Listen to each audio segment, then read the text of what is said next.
Ao Senhor! Eu estava com saudade de falar isso. Meus irmãos, a paz do Senhor, bom dia a todos. Somos gratos a Deus pelo privilégio da vida, por sua imensa misericórdia e bondade. Quero agradecer as orações dos irmãos, o período que estive juntamente com minha família, desfrutando um pouco do descanso. Faz parte da saúde, não apenas do corpo, mas também da mente. E quero agradecer a Deus pela vida do pastor Moisés, pelo excelente trabalho que ele tem feito, usado pelo Espírito Santo, juntamente com todo o corpo de oficiais, toda a liderança, aos membros da igreja. Então, nossa imensa e profunda gratidão por isso. Meus irmãos, nós estaremos falando sobre os Salmos 27. Eu tive a oportunidade, de forma breve, no culto da virada, no final do ano, dia 31 de dezembro, de ministrar. Foi bem breve, mas eu gostaria de uma forma mais calma e tranquila, devido ao tempo maior que temos, de ministrarmos a palavra do Senhor em Salmo de número 27. Quantos irmãos estão abrindo a palavra do Senhor? Também eu quero pedir oração, meus amados irmãos, pelas igrejas Assembleia de Deus. Eu sei que a gente tem ouvido muitas notícias a respeito dessa denominação, que tem sua expressão muito grande em todo o Brasil. Esses dias que estava de férias, passei por alguns lugares, não tinha a presença de outras denominações, mas tinha a presença da Assembleia de Deus. E nós louvamos a Deus por essa igreja. Só que, não sei se os irmãos têm percebido, ultimamente nós temos visto, ouvido, presenciado muitos escândalos. Isso até me levou, durante o período das férias, a meditar sobre as consequências do escândalo. E se Deus assim permitir, eu estarei também depois, uma outra oportunidade, trazendo a mensagem sobre isso. Mas eu gostaria que os irmãos orassem por essa denominação. Porque a gente às vezes fica às vezes uma questão de posicionamento doutrinário. Mas, meus irmãos, isso não é bom para o Evangelho. Não é bom para nós. A gente não pode desdenhar de uma denominação que às vezes vive num momento difícil.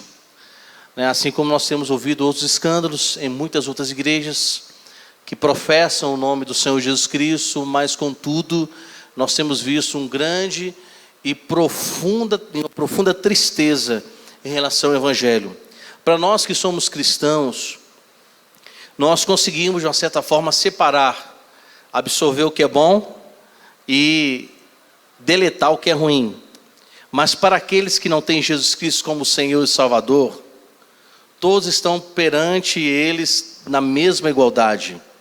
Não importa se um pastor que abre uma igreja sem direção de Deus, que abriu por ostentação, por orgulho, por avareza, o incrédulo ele não vai enxergar essa igreja como se fosse uma igreja séria e vai olhar para aquelas que realmente são sérias, também enxergam como se não fossem sérias.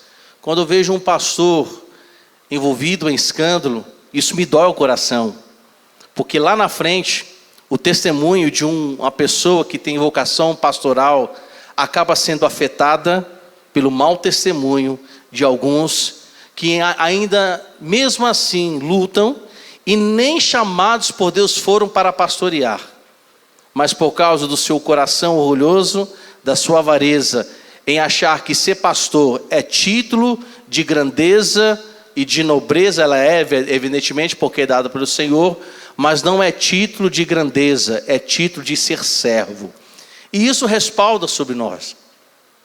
Só brevemente, para voltarmos ao texto que nós vamos ministrar, eu estive um dia em uma fila, fui pagar um negócio e tinha uma mulher falando muito mal dos pastores. Eu estava atrás dessa mulher.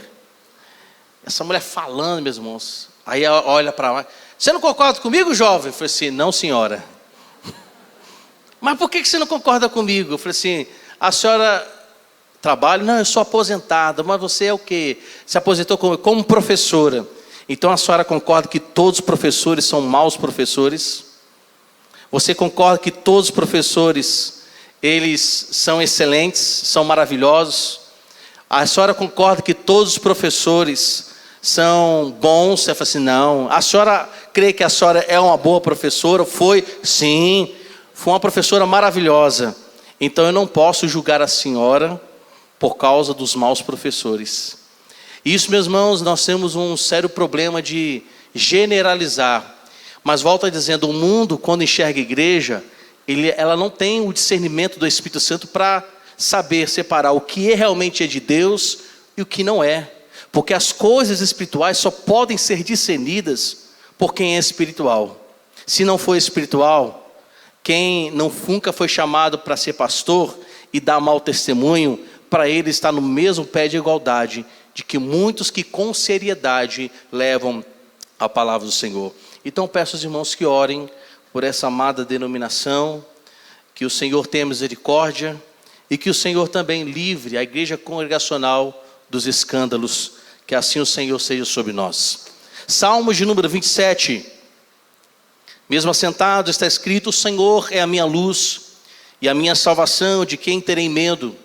O Senhor é a fortaleza da minha vida, a quem temerei? Quando malfeitores me sobrevêm para me destruir, meus opressores e inimigos, eles é que tropeçam e caem.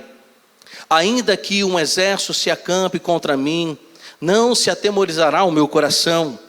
E se estourar contra mim a guerra, ainda assim terei confiança. Uma coisa peço ao Senhor e a buscarei, que eu possa morar na casa do Senhor todos os dias da minha vida, para contemplar a beleza do Senhor e meditar no seu templo. Pois no dia da adversidade, Ele me ocultará no seu abrigo, no interior do seu tabernáculo me acolherá. Ele me porá no alto de uma rocha.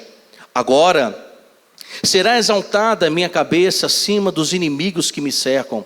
No seu tabernáculo oferecerei sacrifícios de júbilo, cantarei e salmodiarei ao Senhor. Ouve, Senhor, a minha voz, eu clamo. Tem compaixão de mim e responde-me. Ao meu coração me ocorre, busquem a minha presença. Buscarei, pois, Senhor, a tua presença. Não me escondas, Senhor, a tua face. Não rejeites com ira o teu servo. Tu és o meu auxílio. Não me deixes, nem me abandones, ó Deus da minha salvação. Porque se o meu pai e a minha mãe me abandonarem, o Senhor me acolherá. Ensina-me, Senhor, o teu caminho e guia-me por tua vereda, por uma vereda plana, por causa dos meus inimigos. Não me entregues à vontade dos meus adversários, pois contra mim, Senhor, se levantam falsas testemunhas e os que só respiram crueldade. Eu creio que verei a bondade do Senhor na terra dos viventes. Esperando o Senhor, anime-se e fortifique-se o seu coração. Espere, pois, no Senhor. Pai santo e querido, essa é a tua palavra, Senhor, que não há erros, não há dúvidas. Palavra tão poderosa, Senhor, é a tua, inspirada pelo teu Espírito Santo a homens pecadores, pequenos como nós, que nós não entenderíamos, ó Deus, dessa forma tão pecadora de entendermos algo tão glorioso e divino. Ministra em nossos corações a tua palavra. Se utilize de mim, Senhor, para que a tua palavra, de forma íntegra, fiel, seja ministrada aos corações dos teus filhos, porque é a tua palavra, Senhor. É assim que eu oro grato, no nome santo e eterno de Jesus. Amém, amém. Meus irmãos, ao ler esses salmos, algumas perguntas me vêm à cabeça. Não apenas as perguntas que o salmista ele faz diante das circunstâncias, mas o salmista aqui, o rei Davi, ele faz algumas indagações interessantes, mas antes nós fazemos as perguntas a qual ele escreveu nesses salmos, inspirado pelo Espírito Santo. Me vem algumas perguntas na mente sobre, como eu disse no final do ano, como será este ano, como será a minha vida, como serão os meus projetos, os meus planos. Existem muitas indagações que eu fiz ao Senhor o ano passado, há muitos anos atrás, e ainda não foram respondidas. E uma delas eu perguntei ao Senhor: meu Deus, será que o Senhor poderia me responder no ano 2025 algumas perguntas que fiz ao Senhor o ano passado? São muitas perguntas, meus irmãos, muitas indagações. Evidente que alguns entraram neste ano com muitas preocupações, contas e contas para serem pagas. Alguns, meus irmãos, talvez preocupados com tantas e outras situações. Mas esses salmos, na verdade, nos desafia a confiar no Senhor e esperar nele. É um salmos que nos dá uma reflexão sobre, de fato, de quem ou quem pertence à nossa vida. Qual é o meu temor? Quais são as minhas indagações? Como eu disse, existem muitas perguntas que desejamos que o Senhor Deus nos responda. Mas o que podemos então, mediante a tantas perguntas, assim como o salmista fez, os 2 primeiros versículos são 2 perguntas, mas afirmando no coração a confiança no Senhor. O que podemos aprender com esses salmos? Nós vamos falar sobre confiança, porque esses salmos nos ensinam sobre confiança. Nós vamos falar sobre desejo, porque Davi, ele fala sobre o desejo que ele tem nesses salmos. Como qualquer ser humano, Davi também faz as suas petições. Que tipo de petições ele faz a esse Deus a qual ele crê? Quais são então, meus irmãos, diante disso, as consequências de confiar no Senhor Deus? Elas são benéficas? Elas são destrutivas? Qual seria então a forma que podemos aplicar esses salmos aos nossos corações?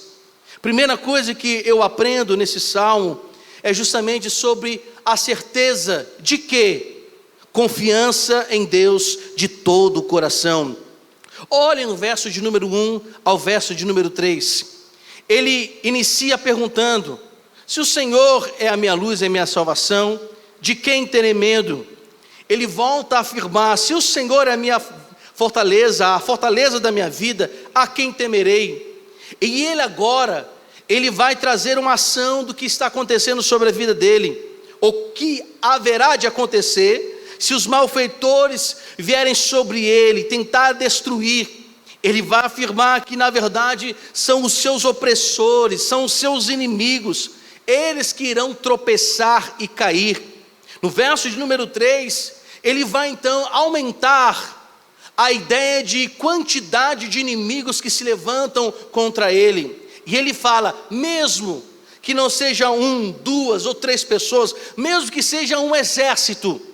Observe, meus irmãos, que ele sai do mínimo e observa e enxerga o máximo também de inimigos que tentam contra a vida dele. Tanto é que ele fala: mesmo que um exército se acampem contra mim, se levantem contra mim, mesmo assim o meu coração não ficará atemorizado.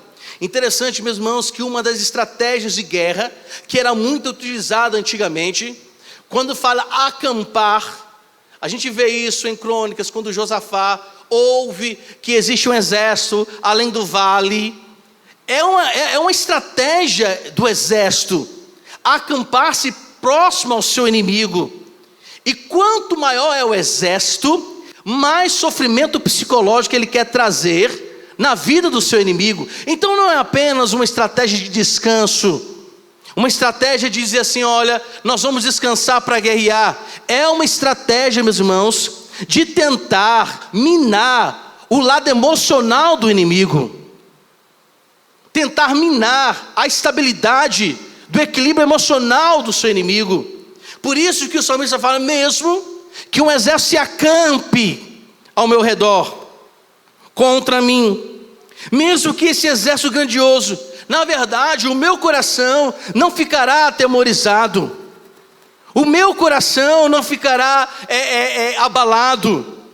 E mesmo que agora ele vai falar sobre uma ação do inimigo contra a vida dele, e mesmo se estourar contra mim a guerra, mesmo tendo a consciência de que o inimigo virá contra mim, não apenas eles estão ao meu redor, acampados ao meu redor, mas eles têm sim o intuito de agir contra mim, ainda assim terei confiança. Percebam que o salmista está trazendo algo certo em seu coração, porque ele inicia dizendo: se o Senhor é comigo, Se o Senhor está comigo, a quem temerei, a quem me recearei? Então, na verdade, a nossa garantia, a garantia da nossa vida, não se baseia em fatos, em notícias, em certezas econômicas, ou até mesmo proteções de homens que dizem: olha, você será guardado. O salmista está dizendo que a garantia da sua vida não se encontra humanamente entre nós, não se encontra, na verdade, vou expressar melhor, não se encontra em homens, em sistemas, em política, não se encontra em notícias, mas na verdade a certeza da sua confiança está naquele a quem o guarda, o criou e é Senhor sobre a vida dele.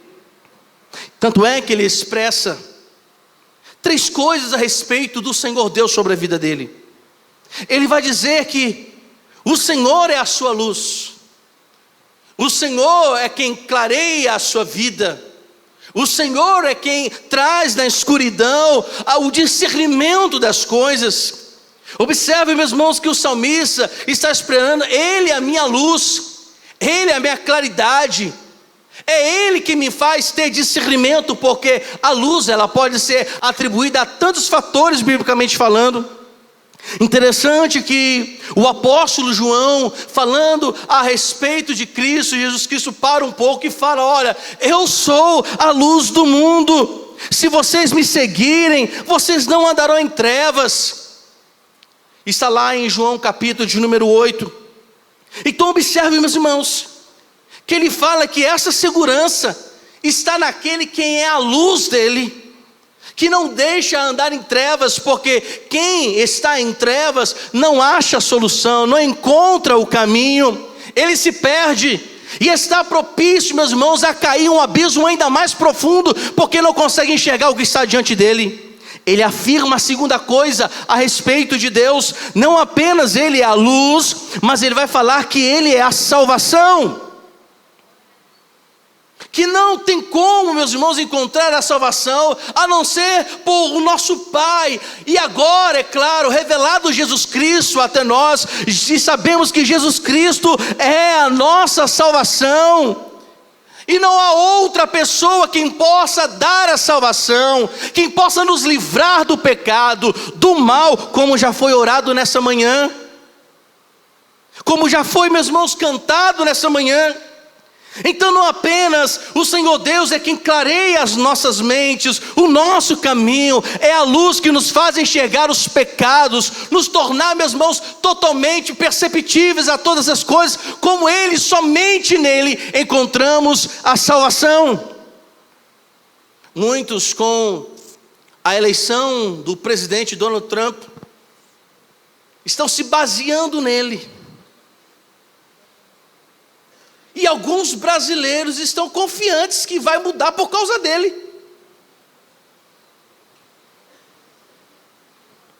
É evidente, meus irmãos, que um político que teme ao Senhor, ou que aparentemente teme ao Senhor, ele tem uma grande vantagem. Mas não esqueçamos que a mesma natureza que está sobre uma pessoa que está totalmente envolto há um pecado que chegou a matar, que chegou a adulterar, que chegou a se prostituir. Todos nós temos uma natureza que é contra Deus. Se há salvação no homem, não é porque a salvação está nele. A salvação está naquele que encarnou em homem, que era o Verbo, e o Verbo estava com Deus, e o Verbo era Deus. Mas Ele foi revelado ao mundo, Ele se encarna em homem, mostra-nos o Pai a salvação. Então não tem outro Salvador a não ser Jesus Cristo. Não existe outro santo que possa salvar a não ser Jesus Cristo.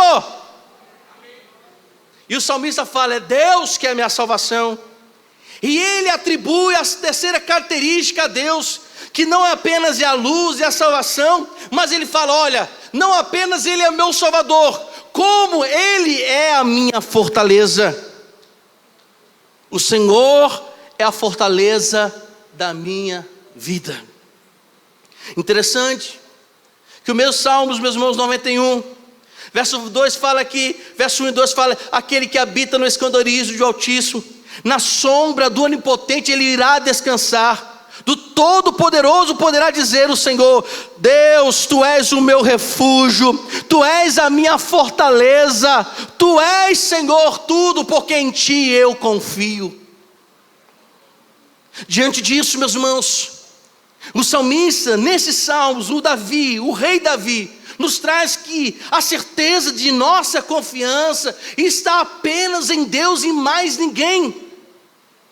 Se você chegou nessa manhã incerto, amedrontado, ansioso, desesperado, olhe para o alto. Salmo 121, eleva os meus olhos para os montes, de onde me virá o socorro? Ele vai dizer: o meu socorro não vem dos montes, o meu socorro vem do Senhor, que fez os céus e que fez a terra. Aonde está posto o teu coração? Eu não tenho dúvida que muitas pessoas que não tinham problemas de ansiedade continuaram, meus irmãos, confiando nos homens, e agora estão sofrendo amargamente o problema da ansiedade, porque têm colocado a sua confiança no Senhor, não nos homens. Segunda coisa que esses salmos nos ensina, está nos versos 4 até o verso de número 6. Ele primeiro vai falar que a sua certeza está na confiança que Deus é sua luz, é a sua salvação e a sua fortaleza. Segunda coisa que podemos aprender, que é a certeza de que ele tem um desejo profundo. Ele tem um desejo muito profundo. Qual é a certeza? Primeiro aí, vamos ver desse desejo profundo. Verso de número 4. Uma coisa peço ao Senhor, e a buscarei. Qual é o pedido que ele está fazendo para Deus aqui? E ele não fala apenas que pede, mas ele quer buscar. Qual é, meus irmãos?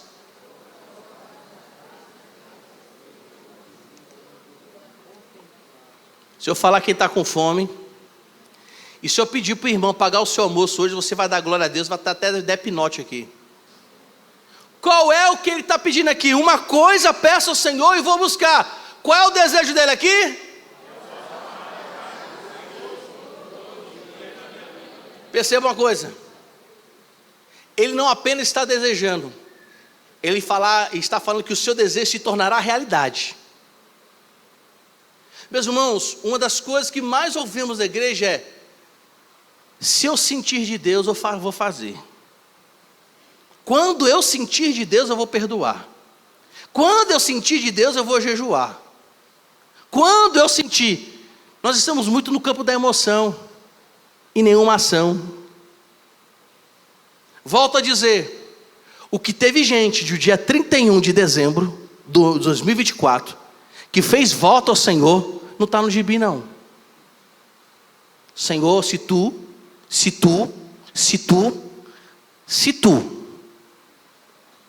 só está no se, meus irmãos, Deus não nos pede se, Deus nos pede já. Eu lembro, meus irmãos, que na época da pandemia, ouvi pessoas orando o seguinte: Senhor, se tu me livrares, ó Pai, dessa enfermidade, todos os dias estarei na tua casa.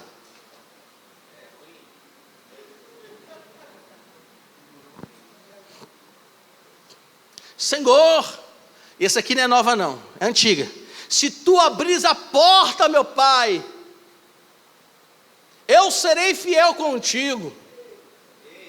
Durou 3 meses. Imagine se Deus tratasse-nos na base do se condicionando ao se.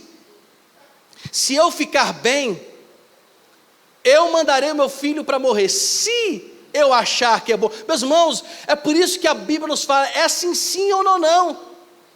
Se não procede disso, é do diabo. Ou a nossa palavra é sim, ou a nossa palavra é não. Não existe meio termo para Deus. Não existe, meus irmãos, situações de mediocridade para Deus. Então nós precisamos entender que o salmista está nos levando a entender que existe um desejo profundo na vida dele, e esse desejo ele será realizado. Não está na base do se, no talvez, no porém, se por, ou talvez enquanto, ou não, meus irmãos. É o desejo profundo, e haverá uma ação nesse desejo.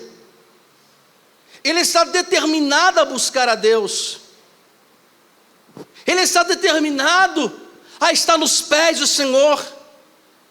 Por que ele faz isso? Porque no primeiro verso, ele vai dizer que o Senhor é a sua salvação, que o Senhor é a sua fortaleza, que o Senhor é a sua luz.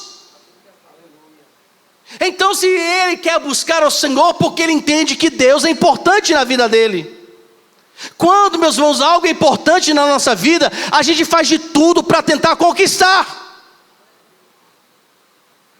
Quando a gente quer passar no vestibular, o que os jovens fazem? Vão estudar. E tem um jovem aqui na nossa igreja, que estudou, e pelejou, e conseguiu passar no vestibular que ele desejava. Perseverança. Não é assim? Quando o rapazinho quer conquistar o coração da moça, pode ser um cabo ignorante, mas ele se torna um gentleman, se torna um filósofo, um pensador, para tentar conquistar a moça. Ele faz de tudo. A moça, quando quer conquistar o rapaz, toma 3 banhos por dia. Quando eu tenho um foco na vida, eu quero correr atrás. Eu não descanso enquanto não conquisto. Agora, meus irmãos, vamos puxar para o lado espiritual. Não tem sido a mesma coisa, porque Deus não tem sido a nossa prioridade. Eu já vi mães se orgulhando porque o filho passou, porque é advogado, engenheiro, médico. E ainda usa a expressão: felizmente, né, pastor? Ele não é evangélico, mas pelo menos é doutor. Vai para o inferno com doutorado. O pai se orgulha. Eita. Ei, meu filho. Sim, glória a Deus por isso. Mas nada substitui a presença de Deus. Curso não substitui a presença de Deus. Você deve procurar o que for bom para a sua vida. Sim, meus irmãos. Olha o que nós lemos. Êxodo capítulo de número 20, pastor Moisés.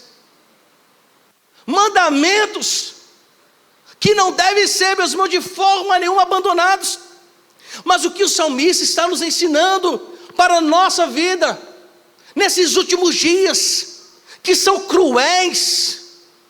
Há tantas evidências, meus irmãos, que Jesus Cristo está voltando, e ainda tem gente crente, que se diz crente, adormecido. Eu não vou para a igreja, eu vou ficar em casa mesmo, eu busco o Senhor em casa. Vai morrer espiritualmente, porque a igreja foi feita para ser congregada, amada. Uma coisa buscarei. Outra coisa que vai nos ensinar está no verso de número 5. Qual é o desejo dele? Pois no dia da adversidade, ele me ocultará no seu abrigo, no interior do seu tabernáculo me acolherá, ele me porá no alto de uma rocha. A segunda coisa, meus irmãos, que ele busca ao Senhor, com o verso de número 4, que vai se estender no verso de número 5 e verso de número 6, que essa busca ao Senhor é a consciência que Deus é quem o guarda. Porque quando nós buscamos o Senhor, sabe o que acontece no dia da tribulação? O Senhor nos guarda no dia da tribulação. Ele não nos livrará, porque, meus irmãos, a tribulação é essencial para as nossas vidas. Mas quando ele fala que no dia da tribulação estarei guardado, ele está falando que no dia da tribulação, ele não será abalado por ela, por mais que ele seja mexido, porque a tribulação, as adversidades, elas mexem conosco.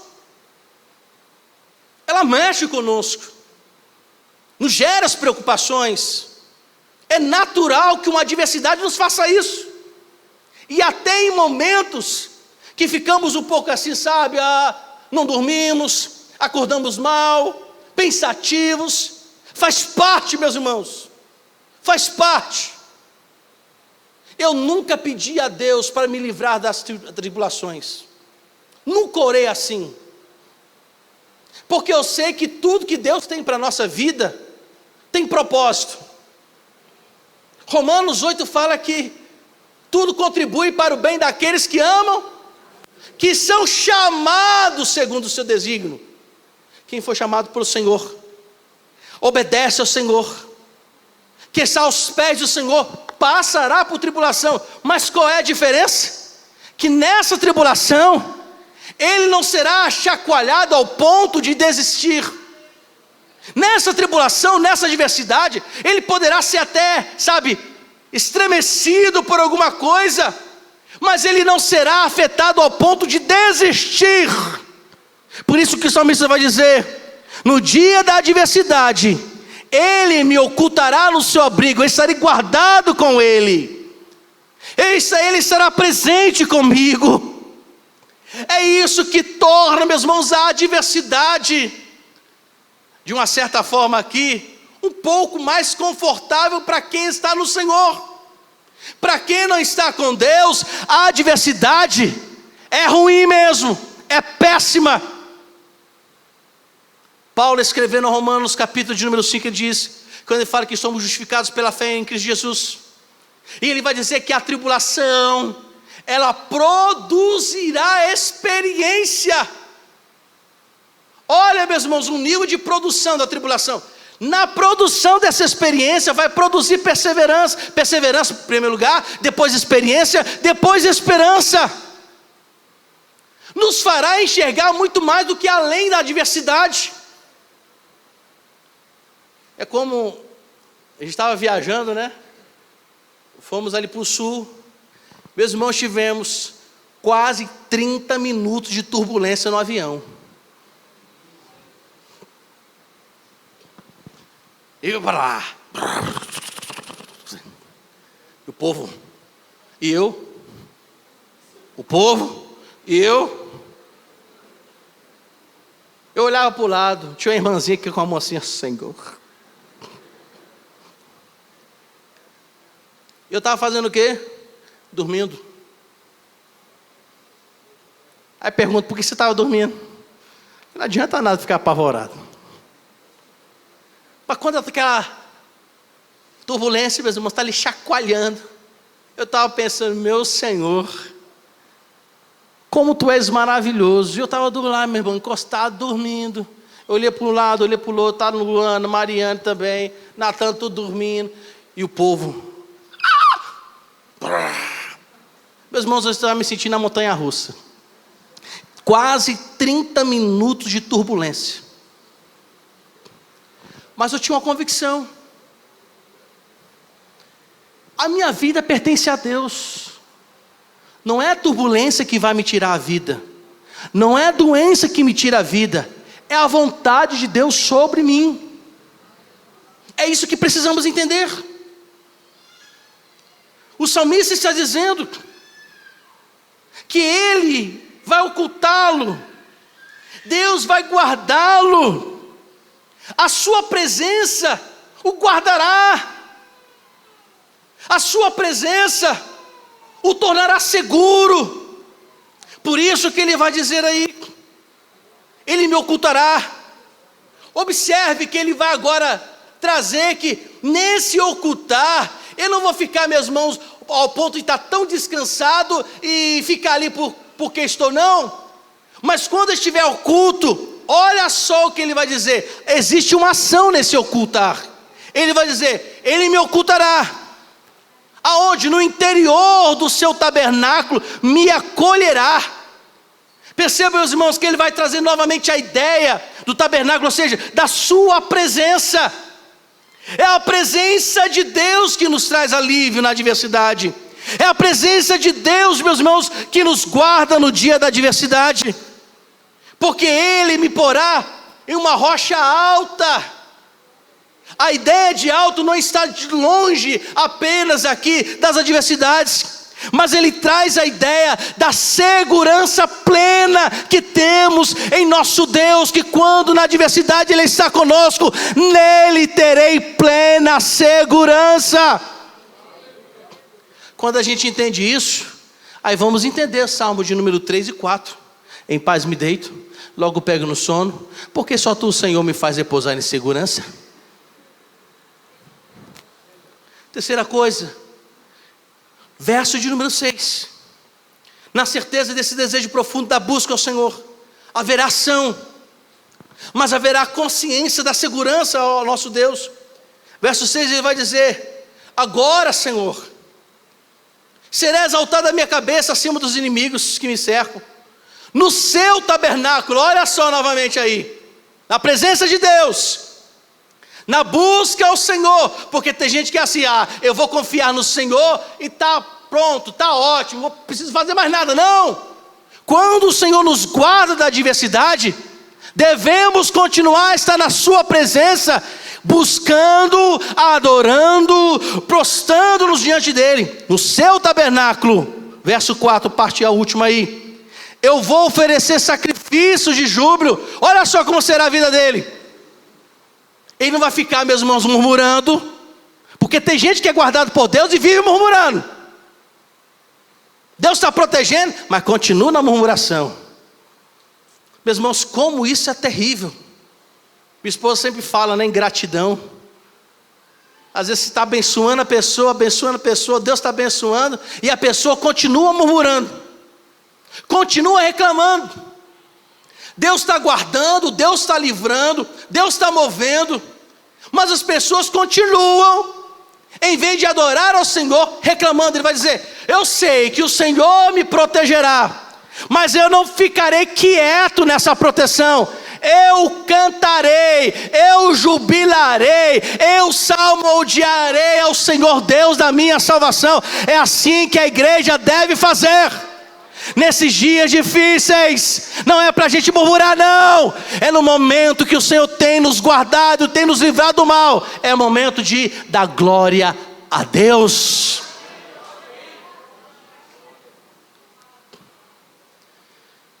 Apesar de sermos pastores,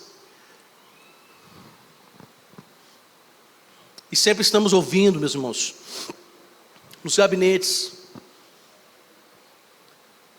os ardores do coração de cada um dos irmãos que faz parte do nosso ministério pastoral, de ouvi-los. Mas sabe uma coisa que eu não gosto, quando eu estou ouvindo as pessoas, é quando a gente percebe que Deus está com ele, e a pessoa mesmo assim murmura. É a pior coisa de se ouvir. Como é terrível você estar perto de gente que só reclama. Quem gosta aqui de ficar perto de gente que reclama? Levanta a mão. Alguém gosta de receber em casa alguém que se vive murmurando? Quem gosta aqui, meus irmãos? Quem ama? Por mais que temos esse chamado por Deus de sermos pastores, e ouvimos, amados irmãos, que faz parte do ministério, não, reverendo? Mas é terrível ouvir pessoas só murmurando, e vendo que Deus está no controle de tudo, mas a pessoa não percebe, porque a murmuração cegou os olhos e tapou os ouvidos. Teve gente reclamando porque não tinha roupa no final do ano, porque não trocou de carro. Ah, pastor, eu não pude comprar o meu iPhone. Ah, tomar vergonha na cara. Meus queridos, grande é o nosso Deus, poderoso em seus feitos. Mas preste atenção que eu vou falar. Mesmo muitas pessoas ouvindo essa mensagem, muitos ainda essa semana vão murmurar de alguma coisa. Infelizmente. Porque se nós guardássemos todas as ministrações que ouvimos na casa do Senhor, meu Deus do céu, a gente já chegaria na igreja, aleluia! A gente já subiria essas escadas dando graças a Deus. A gente já subiria para a casa do Senhor dando glória a Deus. Meus amados, o salmista está dizendo, no dia da adversidade, quando eu busco ao Senhor, Ele quem vai me guardar, Ele me ocultará. A adversidade não terá o poder de atingir a minha vida de tal forma, ao ponto de ficar amortecido. Mas nesse oculto de Deus, eu não vou ficar quieto não. Eu vou salmodiar, vou oferecer sacrifício, eu vou cantar, eu vou louvar, eu vou adorar, eu vou exaltar. Eu não fico quieto, eu sou grato ao Senhor, glorifico ao Senhor, porque digno de honra e glória é o Deus da nossa salvação. Terceira coisa que eu aprendo nesses salmos. Primeiro nós aprendemos que existe uma certeza de uma confiança de todo o coração no Senhor. Uma certeza de um desejo profundo de buscar a Deus e também um desejo profundo de agir nesse desejo. Mas como ser humano, ele vai fazer alguns pedidos também para Deus. Verso 7, 9 e verso 12. Verso de número 7, qual o pedido? Senhor, ouve a minha voz, eu clamo. Tem compaixão de mim, Senhor, e responde-me. Verso 9, não me escondas, Senhor, a tua face, não rejeites com ira o teu servo. Ó Senhor, porque ele diz, porque tu és o meu auxílio, não me deixes, nem me abandones, ó Deus da minha salvação. Verso 12, Senhor, não me entregue à vontade dos meus adversários, pois contra mim se levantam falsas testemunhas, e os que só respiram crueldade. Nesses 6 versos, meus irmãos, há pedidos que parecem ser semelhantes, como são. Mas o primeiro pedido, a primeira oração que ele faz ao Senhor, que ele roga a Deus por compaixão. Por que ele roga a Deus por compaixão? Porque ele sabe que por maior fé que ele tenha nele, por maior vida santa que ele tenha diante do Senhor Deus, ele sabe que em primeiro lugar é a vontade de Deus. Infelizmente, meus irmãos, alguns ensinam que a nossa fé, ela pode determinar a vontade de Deus. Se há um ensinamento muito errôneo das Santas Escrituras, que se utilizam a fé como uma fonte de poder maior do que a vontade de Deus. Isso é errado, teologicamente está totalmente errado. Nenhuma fé do ser humano, se formos olhar assim, ou a própria fé que é dada por Deus aos seus filhos, tem o poder de mudar a sua mente. Ele se inclina porque é misericordioso, Ele ouve as nossas orações porque Ele é misericordioso. Ele não faz porque somos mais poderosos do que Ele. Nós não podemos determinar a Deus. Nenhuma criatura pode dar determinações ao Criador. Ninguém tem o poder de dizer a Deus o que deve fazer. Quem somos nós, meus irmãos?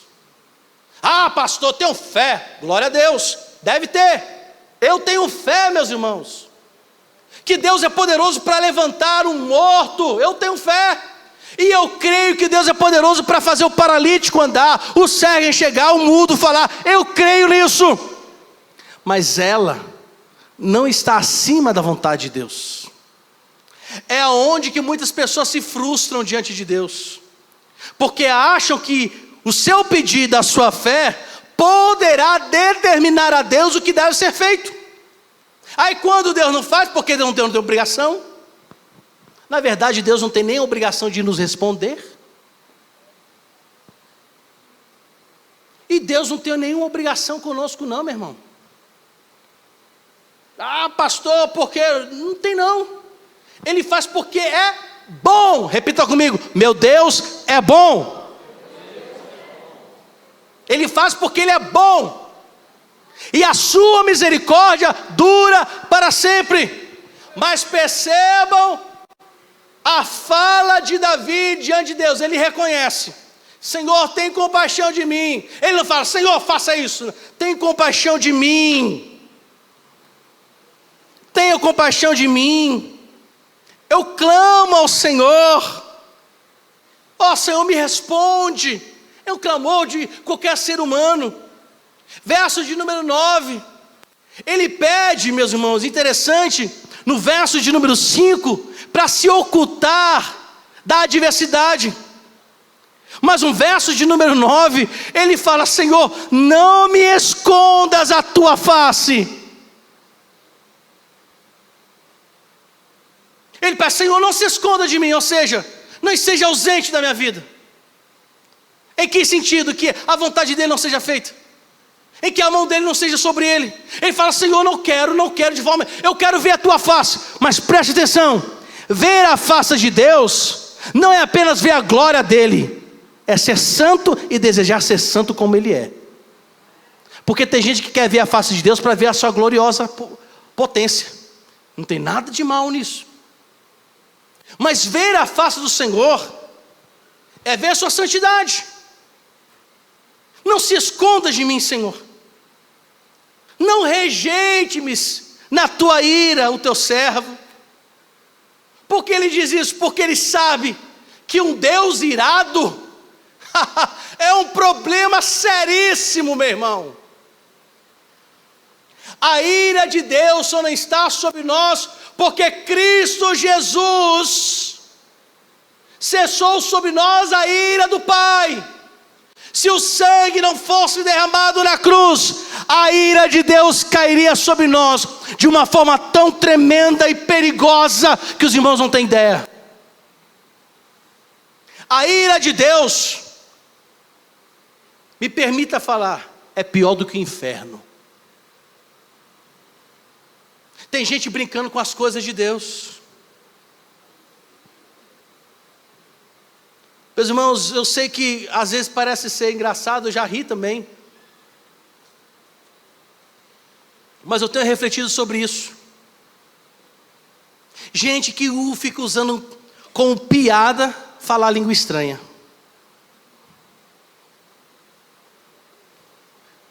Nós lemos que nós não devemos usar o nome do nosso Deus em vão. E tem gente que usa o nome de Deus assim, a leve, a torta e suave. Não brinque com as coisas de Deus. Porque no dia do juízo, Deus não terá misericórdia.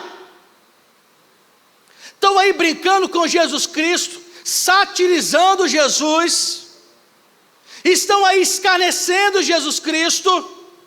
Estão negando Jesus Cristo nas escolas, nos tribunais, nos órgãos públicos. Estão negando Jesus Cristo nas faculdades. Ah, mundo, não sabes tu o juízo que está sobre a sua cabeça? Deus os chama de tolos. Não brinque com Deus, meus irmãos. Chegará o dia que este povo que não crê em Deus, escarneceu de Jesus Cristo, estará diante dele, e a misericórdia de Deus não terá mais ação sobre a vida de ninguém. Ah, Jesus, não preciso dele não. Deixa eu ver a hora. Ah, Jesus, eu não preciso dele não. Vem na igreja, adora o Senhor, levanta a mão, sai por aquelas portas, mente, adultera, se prostitui, e volta com a cara lavada no outro culto, como se nada estivesse acontecendo. Cuide-se, meu irmão, põe a tua casa em ordem, porque o juízo de Deus é terrível.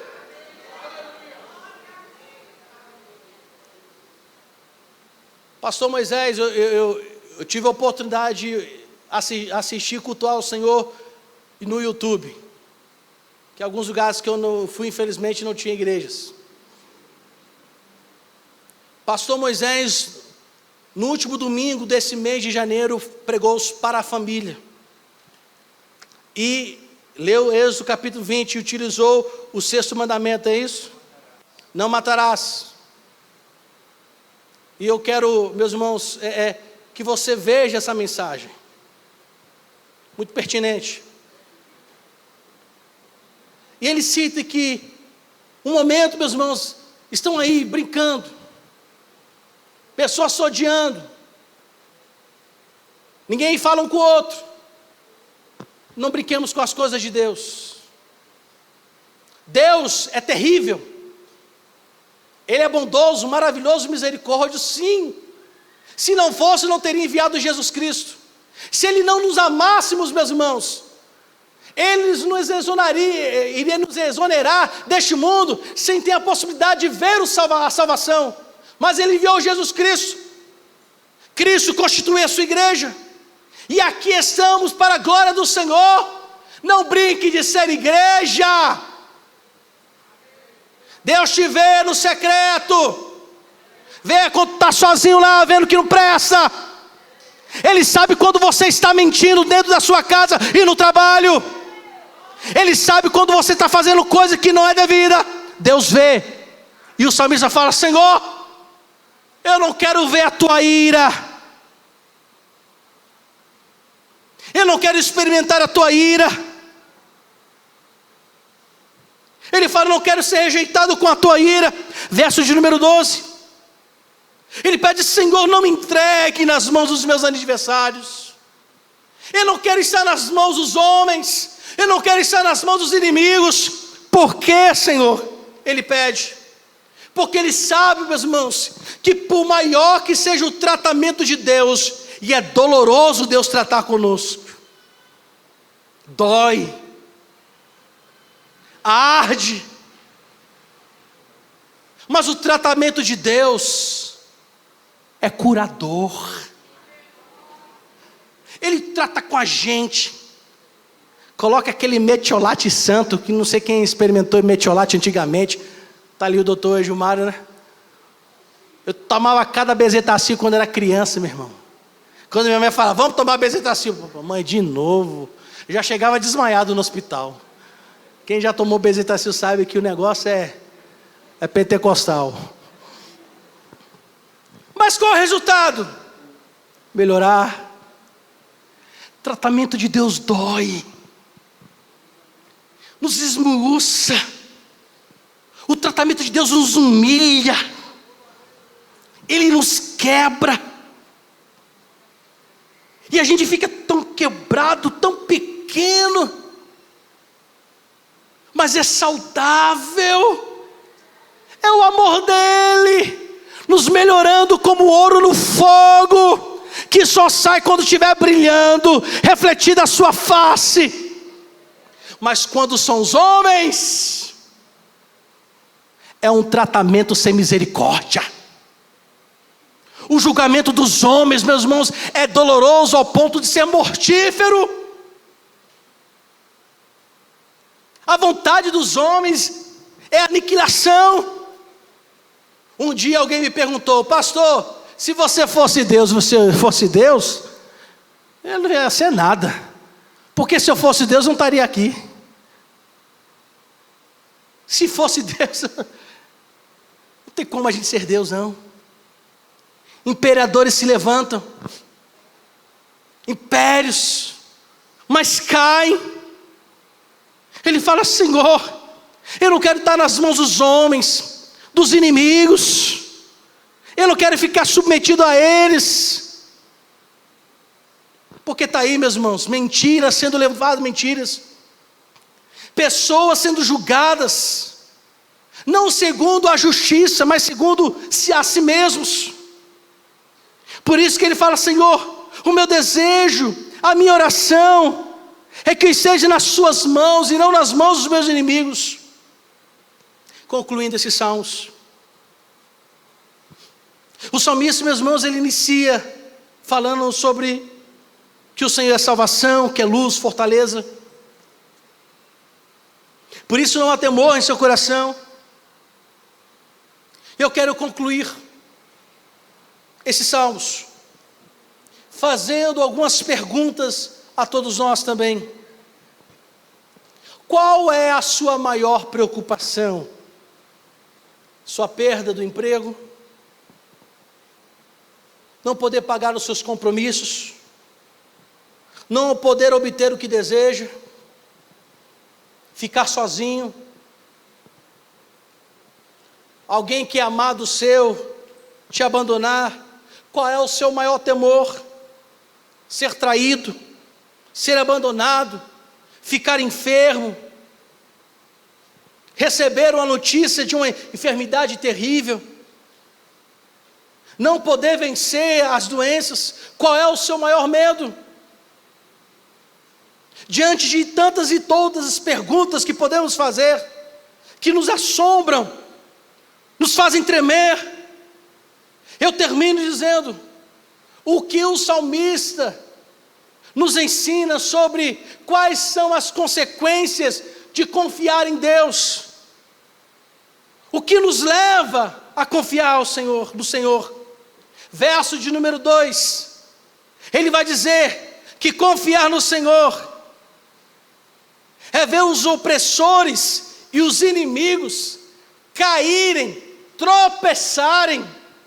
Confiar em Deus é perceber que os inimigos que vêm contra você, seja o mundo, seja o pecado, seja Satanás, ou seja qualquer outra forma de ação contra a tua vida, na verdade, sendo protegido, ocultado pelo Senhor no dia da adversidade.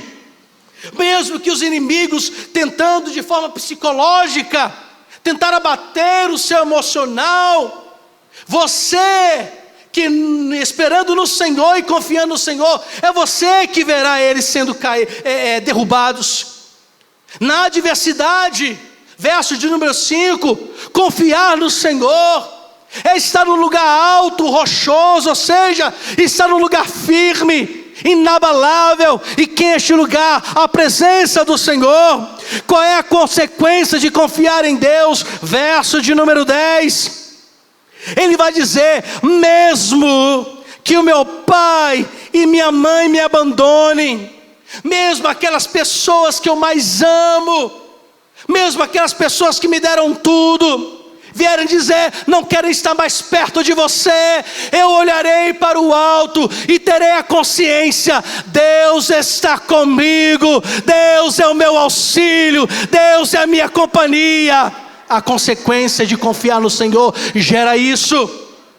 A consequência de confiar no Senhor também está escrito no verso de número 13, que no mundo cruel, em que somente notícias más, ruins, péssimas, notícias que não são boas, vemos só o caos, mas com o Senhor Deus que está na minha vida, a sua presença que está comigo, me fará ainda nos dias de pessoas viventes, eu verei a bondade do Senhor, eu verei a mão do Senhor agindo no mundo de crueldade, no mundo de tanta maldade, eu consigo ver a bondade do Senhor em meio a tanto caos.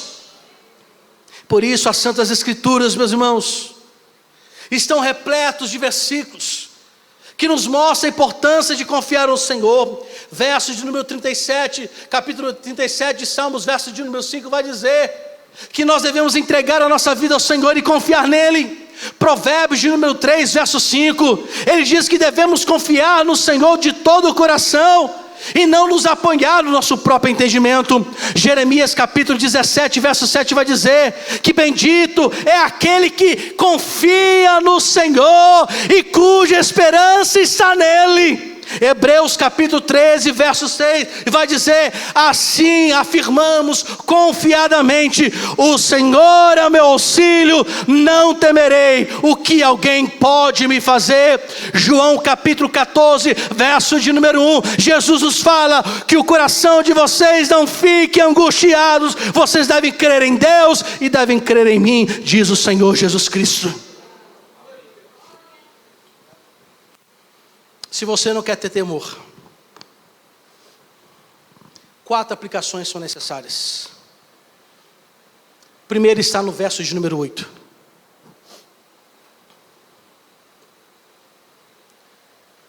Olha só a aplicação que devemos fazer. Primeiro, busque a face de Deus, verso 8. Ao meu coração me ocorre. O que ocorreu no coração dele? Ele ouviu uma palavra de Deus no seu coração. Pá! busquem, o que está escrito aí? Busquem a minha presença. É Deus falando com ele. E quando ele ouve a voz de Deus, ele fala assim: buscarei, pois, o Senhor, a tua presença. Aplique o seu coração. Busque ao Senhor se você não quer ter temor, se você não quer ter medo. Verso de número 14, parte B. Ele vai dizer: anime-se. Jesus Cristo diz: no mundo tereis, mas, eu gosto desse mais também. No mundo tereis, mas tem de bom ânimo. Diga para o seu irmão: se anima, meu filho.